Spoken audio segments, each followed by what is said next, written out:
Elemental philosophers are often engaged in communication and technology studies to think through digital consciousness in an era of internet reality. Philosophers argue that our bodies and minds are connected to all matter in the universe, the entire universe, and all its planetary relations.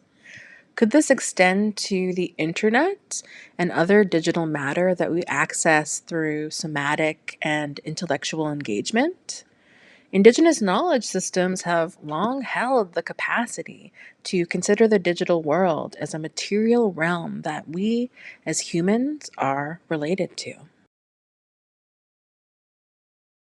Before discussing the philosophical writings of Pierre Teilhard de Chardin, I want to briefly introduce the concept of grounded normativity.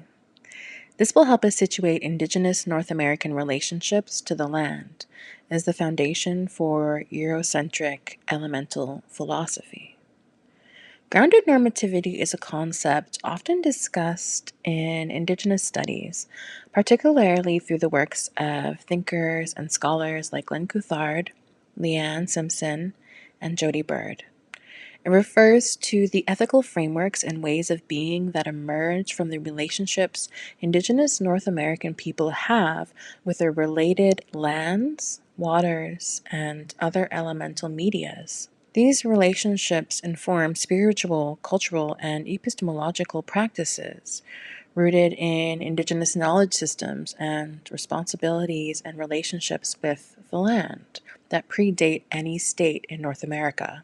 The term emphasizes that these norms are grounded in the land itself, thus, the term grounded normativity, its history, its ecology, and its ongoing significance to the communities it relates to. For Indigenous peoples, grounded normativity offers a way to resist colonial systems of domination by affirming and practicing their own place-based philosophies and values, which often prioritize relationality, reciprocity, and sustainability over the extractive and exploitative logics of settler colonialism. This kind of thinking and living has been important to Indigenous peoples who were relocated and resettled through treaty law at the advent of settler colonialism. Indigenous movements in the 1960s and 1970s fought for Indigenous rights to learn by living what Indigenous elders and ancestors would have called the Indian way, which is to say, living on the land, living in relationship with the land. Grounded normativity is central to decolonial movements because it situates Indigenous resurgence and sovereignty in the living embodied practices of connection to land. However, when talking about grounded normativity in relation to the elemental Christian philosophies of Pierre Teilhard de Chardin, the Eurocentric coding of grounded normativity does come to the surface somewhat.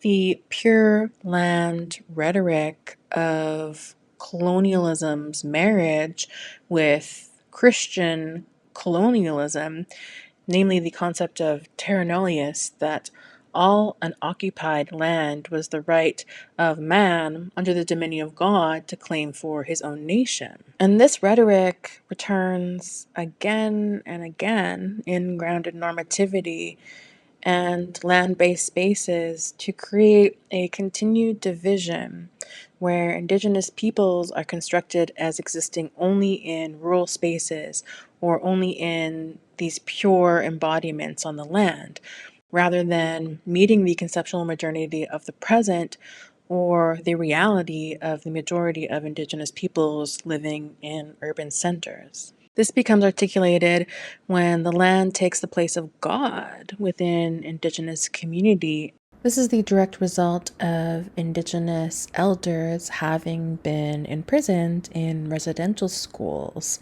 where they had their cultures and ceremonies taken away from them.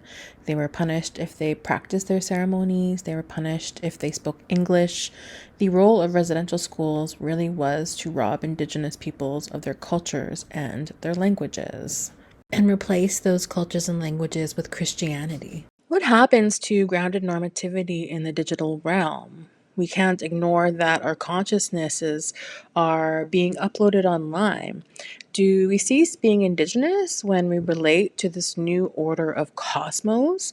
Do our lives become any less political? The idea that all indigenous peoples are easily accepted and grounded into their reserved communities and the land, the material aspects of our realities, are perhaps taken for granted in these theoretical arguments within the university.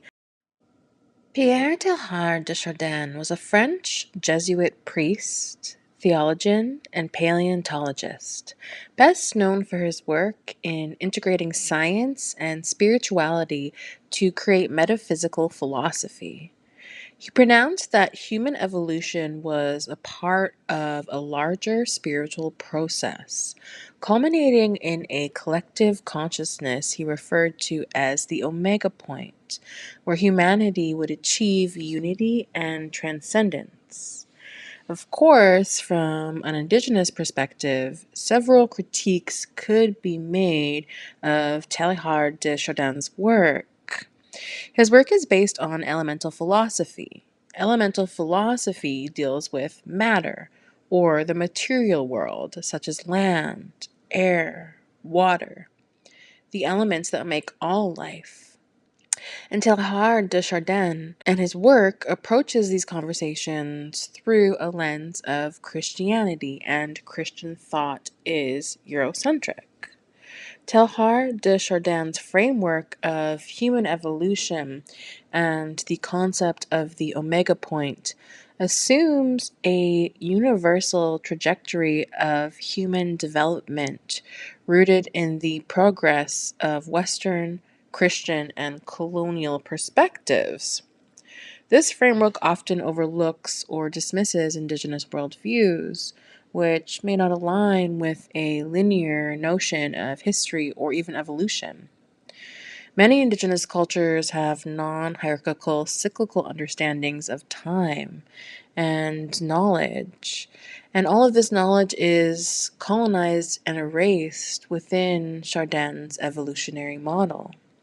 Teilhard de Chardin's vision of a converging human consciousness may be seen as reinforcing a form of imperialism, where indigenous knowledges are subsumed into a singular Western oriented spiritual framework.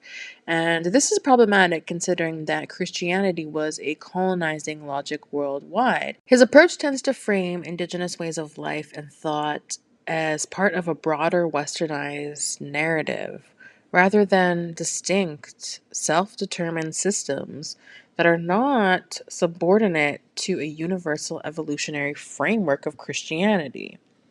Further, Teilhard de Chardin reinforces anthropocentrism in his theory, the belief that humans are the pinnacle of existence. Whereas many indigenous worldviews emphasize the interconnectedness of all beings, humans, animals, plants, and elemental, rejecting human dominance over nature. Teilhard de Chardin was concerned with humanity's central role in the cosmic process of evolution, which is to say, the evolution of the universe, such as planets and planet systems, over billions of years. He argues that humans played a central role in the evolution of the universe. Teilhard de Chardin argues that we need to think of human existence as its own planetary relationship, which simply means our bodies are made of matter too, the same matter that space is made up of, that stars is made up of, that planets are made up of. Bodies are physical matter in the world, and the world connects us to the universe. Our bodies are connected to the universe and all the elements around us. We can access a whole universe inside of us at the level of human consciousness and reflection that connects all humans to a collective human thought at the center of all human existence. It was this collective consciousness of humanity, he argues, that drove both human evolution and the evolution of the universe around humans, one always affecting the other. There is some union of physical and psychological that creates all beings in society and connects us all to universal elements. We can't study the philosophy of the mind without studying the philosophy of the physical world, without then studying some spiritual understanding of what unites those spaces. This is an exciting proposition, but also a principle that is integral to the knowledge of North American Indigenous peoples long before Christian ideology was ever on the shores of North America. Teilhard de Chardin views the universe as evolving toward greater complexity and unity, and this could be adapted to support indigenous cosmologies that envision Earth as a living, breathing entity and ecosystem that we relate to, not a commodity to destroy and take from. Well, Teilhard de Chardin's perspective is often anthropocentric. An indigenous framework could heal Eurocentric philosophy by emphasizing the earth as the central point of human evolution, where all beings, human and non human, are part of a cosmic relationship. The earth itself could be understood as the omega point, where the physical and spiritual realms converge, drawing from indigenous views of the earth as a sacred relation and being. A central component of Teilhard de Chardin's theory is his concept of Noosphere as a new dimension of reality emerging from humanity's collective consciousness. This is why Teilhard de Chardin's theory is so formative to media and technology studies, because of what is happening on the internet, wherein we are all merging into a singularity of human consciousness. With that said, the term noosphere was coined in 1927. The concept originated during the author's experiences in World War I, where the dense atmosphere of the trenches revealed the interconnectedness of humanity on a massive scale. The author developed a sixth sense during the war, enabling an intuitive perception of the organic unity of humanity and its higher order collective structures, even if these could not be directly observed. So, in this way, Teilhard de Chardin's theory is quite militarized in its conceptualization. Teilhard de Chardin has thought of war as this thing that unites humanity, and the technology of war as the machinery of society. Whereas in indigenous communities, kinship and relation and the knowledges themselves would be the technology. In fact, much of Teilhard de Chardin's philosophy could be seen as directly derived of indigenous ways of being and relating. This new awareness led to a shift in focus from Earth's central heavy core to its outer complex layers, which he called the quote, living membrane, end quote, of life on the planet. From this perspective, the noosphere emerged as an ultimate conscious encasing the earth, embodying its essence as evolving as what he calls the soul of earth. This convergence of human consciousness into a singular consciousness is absolutely derivative of indigenous relationality and knowledges in native North America. The omega point, where all consciousness converges into unity, could be reimagined as a metaphor for the interconnectedness of all beings in indigenous worldviews and philosophies. Humanity's collective psychic energy is always recognized as real and a related phenomenon to the biological, akin to a giant molecule. Rather than envisioning a singular, linear spiritual progression, this convergence could be understood as a form of relationship, where the land, the non human world, and human consciousness come together in a harmonious and cyclical process. And Indigenous worldview and knowledges often emphasize this interdependence of all life on Earth and within the universe. And Teilhard's notion of this collective consciousness could be adapted to support these relationships, this interconnectivity of all life, without reducing it to a Eurocentric narrative about Christianity and progress.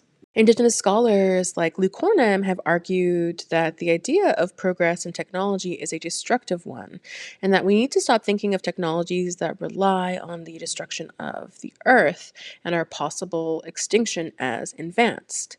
Instead, Luke Hornham says that Indigenous knowledges have always held within them futuristic visions of life and equity rooted in relationship with all creation. Amanda Strong is a Métis filmmaker and interdisciplinary artist whose work is deeply rooted in the reclamation and revitalization of Indigenous stories, knowledge systems, and languages. Based in Vancouver, Strong is best known for her innovative use of stop motion animation to create immersive and visually stunning narratives that center Indigenous perspectives and challenge colonial histories. Strong's artistic process is collaborative and community oriented. She often works with Indigenous knowledge keepers, artists, writers, and language speakers to ensure cultural integrity and authenticity in her projects. Her practice involves meticulous crafting of puppets, sets, and props, combining traditional storytelling methods with cutting edge animation techniques. This hands on approach allows her to create rich, textured worlds that resonate with cultural significance and spiritual depth. This is also an interesting way to approach the marriage of traditional knowledges and digital media technologies as something that can be caring and thought out as material art practices. Biidaaban is a captivating stop motion animated feature short film by Amanda Strong. The film explores themes of Indigenous knowledge, language revitalization, and resistance to colonial erasure through a surreal and haunting visual narrative. Set in a atmospheric world where past, present, and future converge, the story follows Biidaaban, a young Indigenous person, as they navigate a transformative journey guided by the Anishinaabe language and the spirit of the land.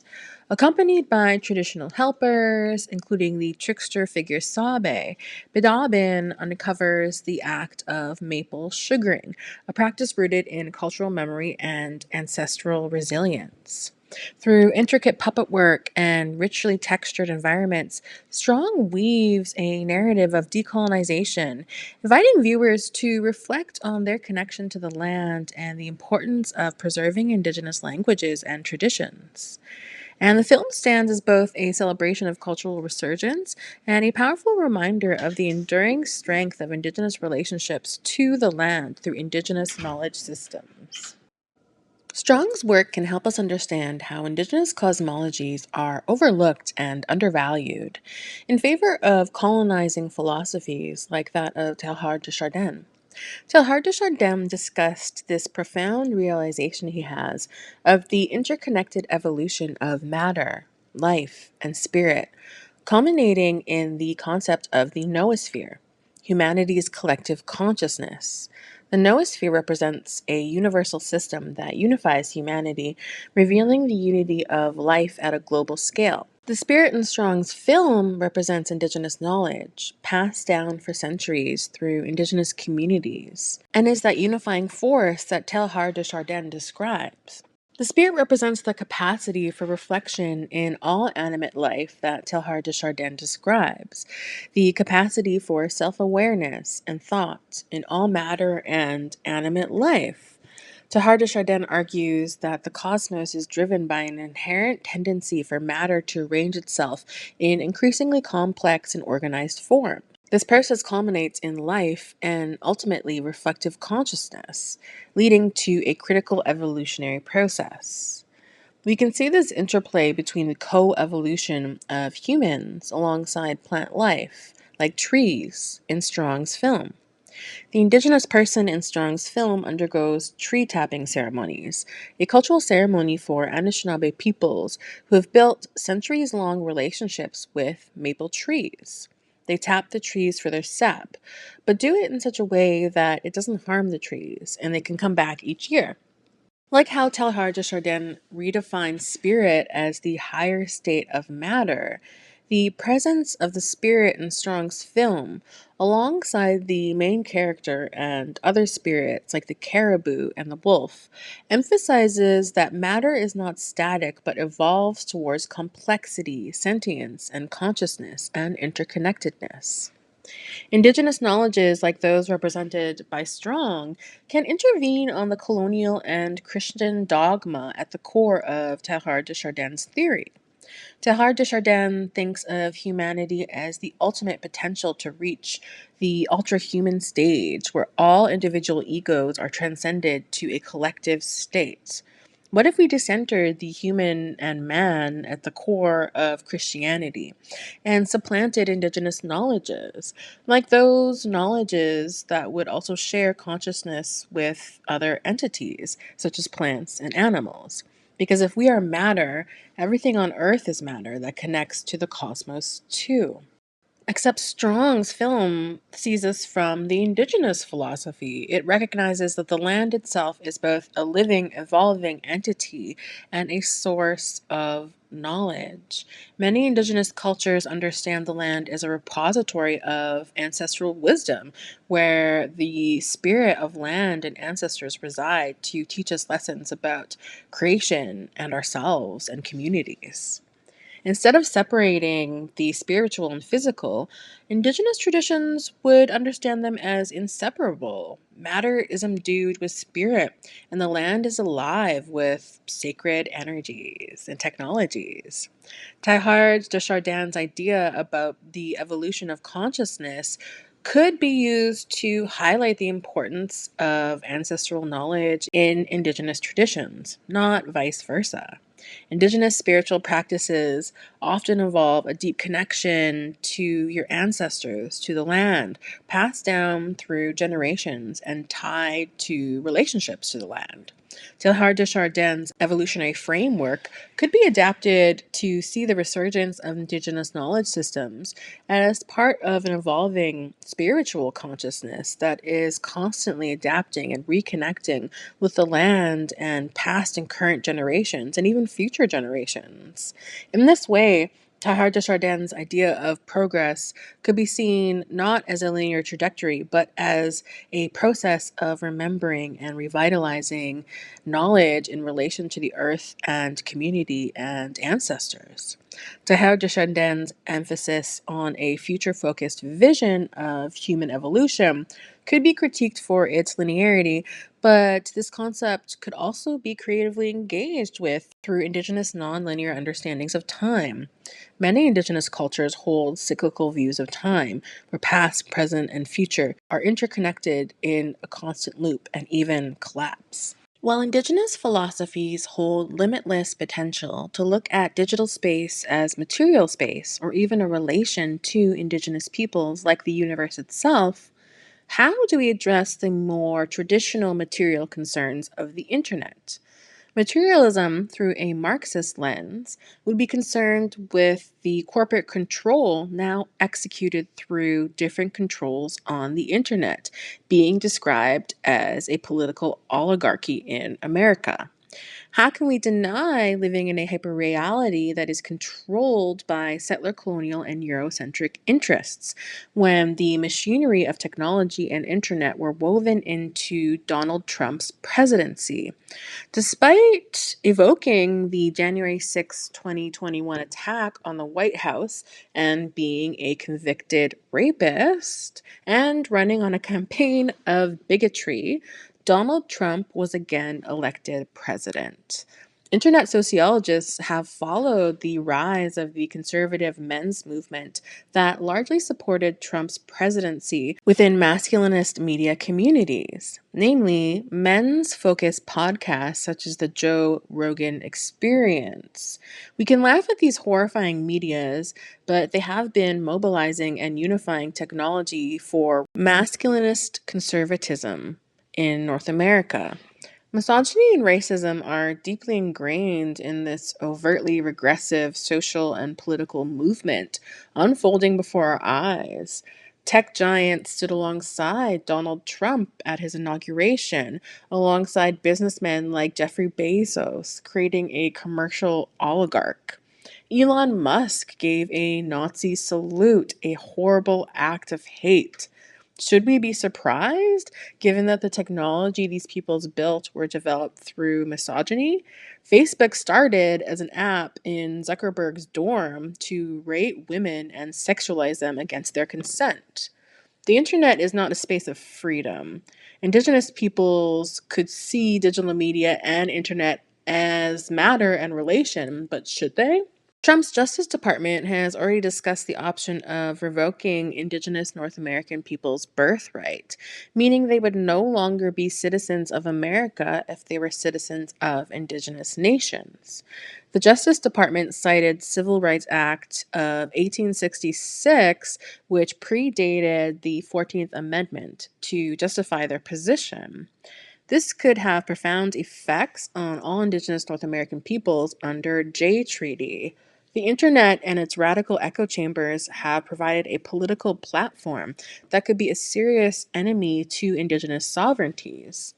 Drawing from Gilles Deleuze's paper, Societies of Control, the internet represents a control society where power operates through continuous monitoring and feedback loops of information. Power operates through modulations, fluid, decentralized systems that continuously shape and reshape behavior in real time. These modulations are conservative and misogynist echo chambers online that ripple out and impact the material world through algorithmic infection. Individuals become fragmented data profiles managed across networks. We remove the humanity from one another in such a way that the algorithm is fueling overt racism and incel ideology in the real world. We can only imagine the impact this will have on Indigenous communities if anti-Indigenous rhetoric and dismantling Indigenous sovereignty is already at the core of Donald Trump's policies and actions in office. Societies of control dissolve traditional boundaries of power, operating through networks of modulation. This is why we need to politicize around the digital media we produce, consume, and circulate. We can ignore systems of control, but understanding modulation and power is how we exercise resistance and citizenship, even Indigenous citizenship, in our hyper real world. Power operates via continuous modulation, networks, data flows, and codes, and we can interrupt that because we do produce that. To be clear, all politicians desire internet mechanisms through which systems can categorize, regulate, and control individuals and societies in dynamic, adaptable ways, often based on data. Don't forget when Kamala Harris was Brat, the same Kamala Harris that was tough on crime and criminalized black men for low-level offenses. Donald Trump just took internet ideology to an extreme to benefit his platform. In control societies, codes replace the rigid structure of rule or laws that characterize disciplinary societies. Codes function as flexible systems of regulation, designed to manage flows of interactions with open, decentralized networks. Forums on Reddit, Discord, X, Facebook, and other internet echo chambers came under scrutiny for lacking regulations while influencing political discourse through their flow of information online. Through their decentralized networks that reach the most obscure corners of racist and misogynist society. Governments will see this and come to rely on modulation to control us, the flexible, real time adjustments of power to continuously influence and manage behavior and environments. Modulation shapes individuals and behaviors in real time, adjusting dynamically to contexts. There is no doubt that our society will become more violent because of the violent rhetorics that have leapt out from the internet and into the Oval Office, which we already saw during the January 6th attack. We should also heed Deleuze's warning that modulation is an endless process. There is no definitive end to modulation. It is an ongoing, continuous form of power. Internet scholars have been saying this for decades, but have been stymied as unserious in their research and philosophy. How can we resist? Luckily, on an individual level, we do feed the data flow. How could we be more intentional about our interactions online to support Indigenous material life and philosophies and decenter racist and misogynist technologies? The constant movement of information that underpins control, enabling systems to adapt and maintain power over fragmented individuals. Data flows are the lifeblood of controlled societies. They represent the continuous movement and circulation of information that allows for the modulation and management of individuals and population.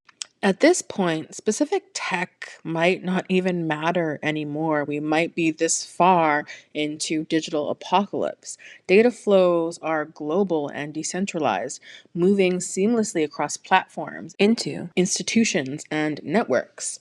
We are caught in feedback loops. Data flows enable systems to adjust and respond in real time, creating continuous loops of surveillance, analysis, and intervention. As creator Hank Green recently said, take back your attention. Stop giving it away. Be intentional. This idea that the TikTok algorithm is something we curate, no, it's curating you.